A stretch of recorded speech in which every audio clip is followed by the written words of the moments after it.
Hello students. आज हम लोग पढ़ेंगे class 10th poetry chapter animals.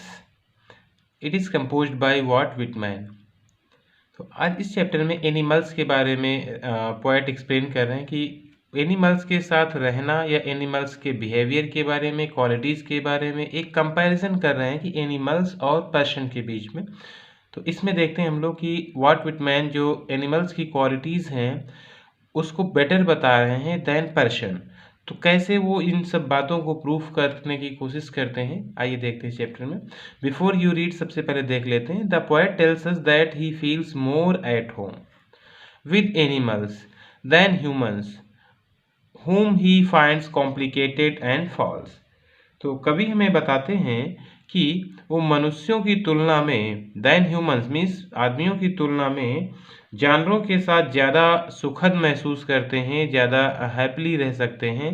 किसकी अपेक्षा? देन ह्यूमंस, ह्यूमन की अपेक्षा विद एनिमल्स, जानवरों के साथ। whom he finds complicated and false, जिन्हें वो बहुत ही जटिल और गलत पाते हैं, उनकी अपेक्षा ज़्यादा बेटर किसके साथ रहना पसंद करते हैं? जानवरों के साथ। ठीक है, तो इसी स्टोरी पर बेस्ड ये पूरा चैप्टर है। तो आइए फर्स्ट पैसेज हम लोग इसका पढ़ते हैं। I think I could turn and live with animals, they are so placid and self contained, I stand and look at them long and long. कवि कहते हैं कि आई थिंक, मुझे लगता है, कि उसे लगता है कि आई could turn and live with animals, कि मैं स्वयं में परिवर्तन मुझे लाना चाहिए और पशुओं के साथ रहना स्टार्ट करना चाहिए। ठीक है, क्या कह रहे हैं? I think I could turn and live with animals, कि मुझे अपने अंदर परिवर्तन लाना चाहिए। आई कुड टर्न मतलब मैं बदल सकता हूँ, कहने का मतलब मुझे अपने अंदर परिवर्तन लाना चाहिए। एंड लिव विद एनिमल्स, और जानवरों के साथ रहना प्रारंभ कर देना चाहिए। क्यों रहना चाहिए? दे आर सो प्लेसिड, क्योंकि जो पशु होते हैं, जो जानवर होते हैं, वो बहुत ही शांत होते हैं, प्लेसिड होते हैं, काम होते हैं, एंड सेल्फ कॉन्टेंट, और बहुत ज़्यादा संयमी भी होते हैं। तो इसलिए मतलब पर्सन की अपेक्षा, मनुष्य की अपेक्षा जो जानवर होते हैं वो शांत और सेल्फ कंट्रोल्ड होते हैं, मीन्स संयमी होते हैं। आई stand and look at them long and long. आगे कवि कहता है कि वो बहुत समय तक उन्हें खड़े हुए देखता रहता है। आई stand and look at them, मैं उनकी तरफ देखता रहता हूँ। लॉन्ग एंड लॉन्ग का मतलब क्या है? बहुत देर तक कंटिन्यूसली एनिमल्स की तरफ वो क्या करता है? देखता रहता है। ठीक है, तो एक फर्स्ट क्वालिटी यहाँ पर क्या उसने एक्सप्लेन किया कि जो एनिमल्स होते हैं वो ज़्यादा शांत भी होते हैं और बहुत ज़्यादा संयमी भी होते हैं। ठीक है, चलिए नेक्स्ट पैसेज देखते हैं इसका। They do not sweat and whine about their condition. They do not lie awake in the dark and weep for their sins. They do not make me sick discussing their duty to God. Not one is dissatisfied, not one is demented with the mania of owning things. अब क्या कह रहा है कि कवि यहाँ पे इस पैसेज में एक्सप्लेन कर रहे हैं, वो जो कह रहा है कि जो पशु होते हैं वो मनुष्यों की अपेक्षा अधिक अच्छा जीवन जीते हैं। They do not sweat and wine about their condition. आगे क्या कह रहे हैं कि वो अपने हालात के बारे में चिंतित नहीं होते। ठीक है, they do not sweat and wine about their condition, और साथ ही साथ में अपनी रोती सी आवाज़ में वो शिकायत भी नहीं करते हैं। वाइन नहीं कर, शिकायत नहीं करते। अबाउट देयर कंडीशन, अपनी दशा पर, अपनी परिस्थितियों पर, अपनी प्रॉब्लम्स पे वो किसी से शिकायत भी नहीं करते हैं, और वे मनुष्य से अच्छा जीवन भी जीते हैं। They do not lie awake in the dark and weep for their sins. आगे क्या कह रहा है कि वे अंधेरे में जागते हुए नहीं पड़े रहते। दे डू नॉट लाई अवेक, वो जागते हुए नहीं पड़े रहते इन द डार्क, अंधेरे में, and weep for their sins, और अपने पापों के लिए रोते नहीं हैं। जिस तरीके से आदमी क्या करता है, रात में सोने के लिए भी जाता है तब भी जगता रहता है और अपने पापों को, दुखों को लेकर के रोता रहता है, लेकिन जानवर ऐसा कुछ भी नहीं करते।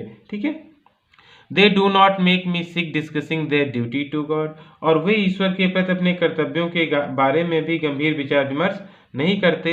ये करते हुए दूसरे को क्या नहीं करते हैं? मेक मी सिक, मुझे उबाऊ नहीं बनाते। Not one is dissatisfied, not one is demented with the mania of owning things. कहने का मतलब है कि they do not make me sick, वो मुझे बीमार नहीं बनाते, मतलब वो मुझे उबाते नहीं हैं, मुझे बोर नहीं करते हैं। Discussing their duty to God, मतलब जो उनकी ड्यूटी, जो उनके कर्तव्य ईश्वर के प्रति हैं, उनके बारे में गंभीर विचार विमर्श करते हुए भी वो मुझको उबाते नहीं हैं। डिस्कसिंग का मतलब डिस्कस करते हुए, देयर ड्यूटी टू गॉड, जो उनकी ड्यूटी गॉड के प्रति होती है, उन विचार विमर्श पर बात करते हुए वो उनसे हम बोर नहीं होते हैं, वो मुझे बीमार नहीं बनाते हैं।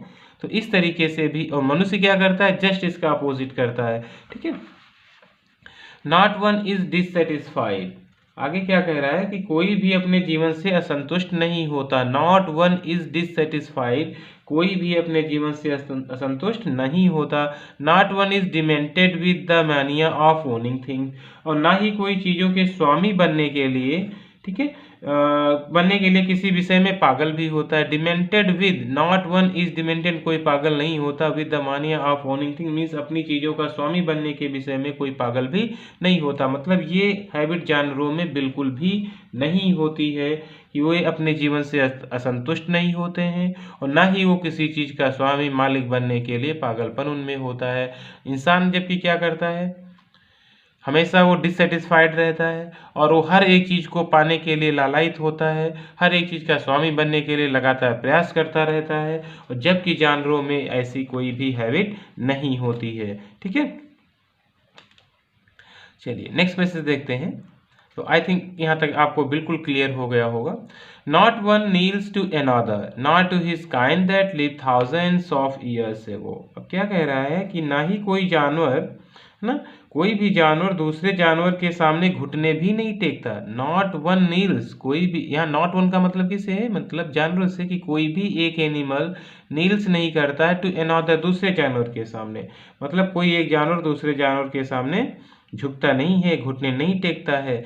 ठीक है, not to his kind that live thousands of years ago, ना ही कोई जानवर हजारों वर्ष पूर्व जीवन जीने वाले अपने किस्म के समक्ष घुटने टिकाता है। फिर से एक बार समझ लीजिए, not one kneels to another, not to his kind that live thousand of years, ना तो इस प्रकार के जानवर के सामने जो हजारों साल से रहता हुआ आ रहा है, उसके सामने भी कोई भी जानवर घुटने नहीं टिकाता है। दोनों चीजें समझ में आ रही होंगी कि कोई भी जानवर दूसरे जानवर के सामने घुटने नहीं टिकाता है, और कोई भी जानवर किसी ऐसे जानवर के सामने घुटने नहीं टिकाता है जो हजारों वर्ष पूर्व जीवन जीने वाली किस्म के समक्ष घुटने टिकाता है। तो यहाँ पर ये मैसेज देना चाहता है कि कोई भी जानवर चाहे जितना ओल्ड हो, कितनी पुरानी किस्म का प्रजाति का हो, लेकिन तब भी कोई जानवर दूसरे जानवर के सामने घुटने नहीं टेकता। और जबकि मनुष्य क्या करता है, किसी के भी सामने अपने घुटने टेक देता है। तो इसीलिए जो वॉल्ट व्हिटमैन है वो ज़्यादा किसके साथ में रहना पसंद करेंगे,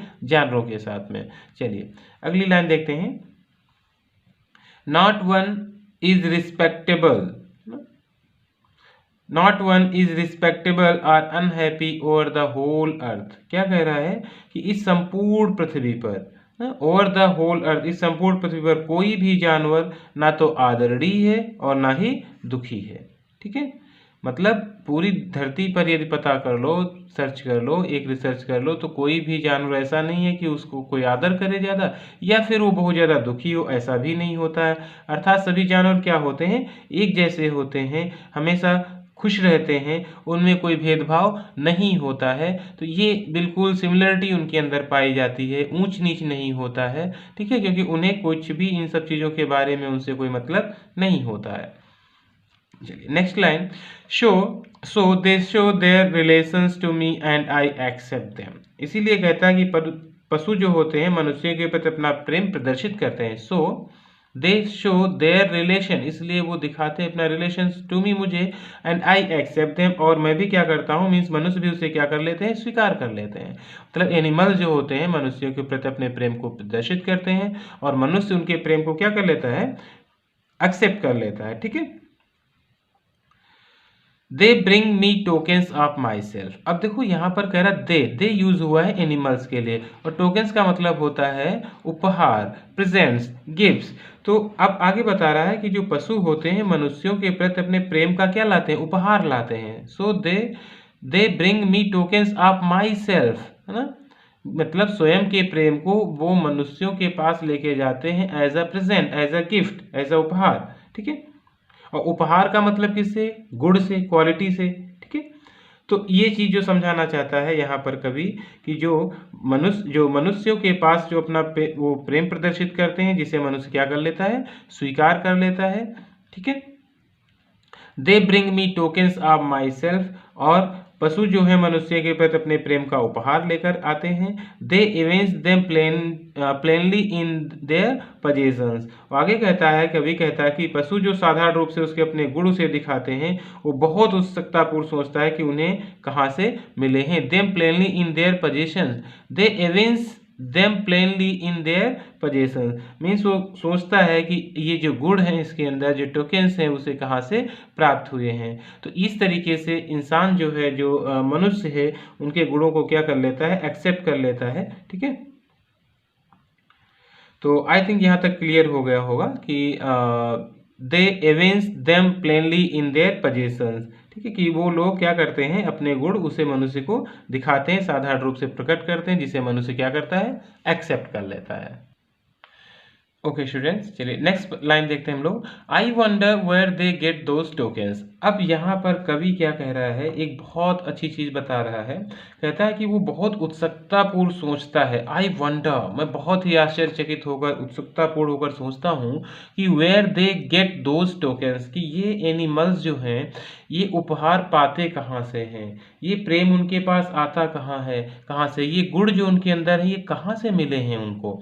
where they get those tokens, tokens का मतलब मैंने अभी बताया था कि क्वालिटी, गुण, मीन जो ये भाव है एनिमल्स के पास, ये जो क्वालिटीज हैं, ये इनको कहाँ से मिली हैं? इस बात को मैं बहुत ही आश्चर्यचकित होकर सोचता हूँ। आगे कह रहा है, did I pass that way use times एगो and negligently drop them.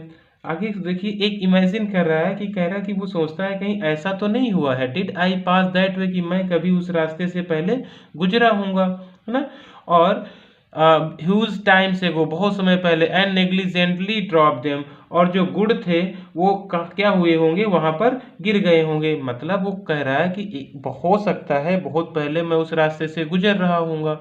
Did I pass that huge time से go and negligently drop them, और जो गुड थे मेरे, वो क्या हो गए हों? बिना ध्यान दिए हुए, नेग्लिजेंटली मतलब ना देखते हुए, ड्रॉप देम, और गुड़ क्या हो गए हों? वहां पर गिर गए हों, और वही सब चीजें जो हैं एनिमल्स एक्सेप्ट कर ली हों।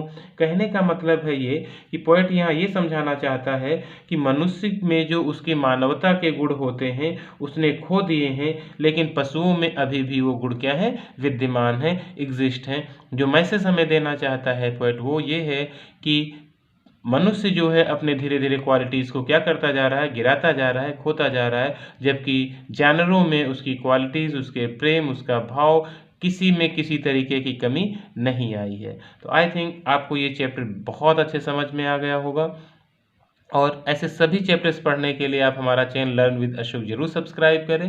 Thank you so much for watching this video.